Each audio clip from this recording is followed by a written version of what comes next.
Hey guys, this is Dr. Dockery with Life in Motion Chiropractic, and today we're going to go over two of the most commonly asked questions in our office, and they are, what is an adjustment, and can it help out with my back pain?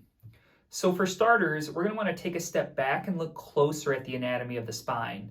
While it's commonly called the backbone, that's actually a misnomer because it consists of 24 individual bones we call vertebrae, and they're separated by these little pads we call discs.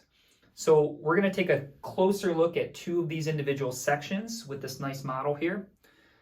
And this depicts the motion model very well as far as what we're trying to work with and achieve. So this is your spine, and here's a little section of two of them. In a perfect world, everything's going to move and function and work great. This is what your body craves. It craves that fluidity, that motion to feel healthy. But that's not always the case. Sometimes we can have a big trauma.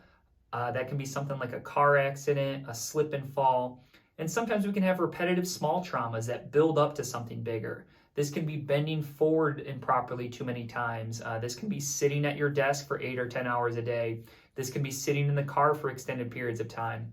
But regardless of the mechanism, what's going to happen is these joints, they can pinch or jam up. And your body doesn't like this because what's going to happen is you're going to get swelling and inflammation at that joint.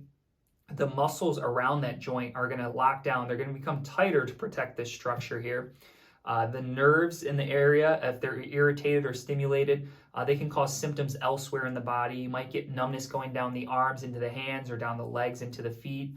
And we might just notice global range of motion. We can't move as far in one direction or the other when these joints are pinched.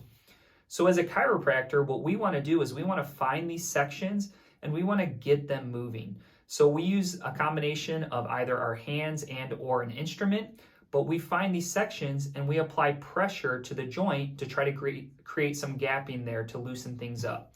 So it's not all the time, but occasionally you can hear some popping. It's not any bones breaking, but this model depicts it pretty nicely. So as we find that fixated section or section that's not moving, we apply that pressure. And we want to get that segment moving. Because we find what happens is when that segment moves better, the body feels better, and you can begin that healing process. So that's what we have for today. If you have any questions or want to learn more about our office, you can always message us or give us a call. Thanks, and talk to you soon.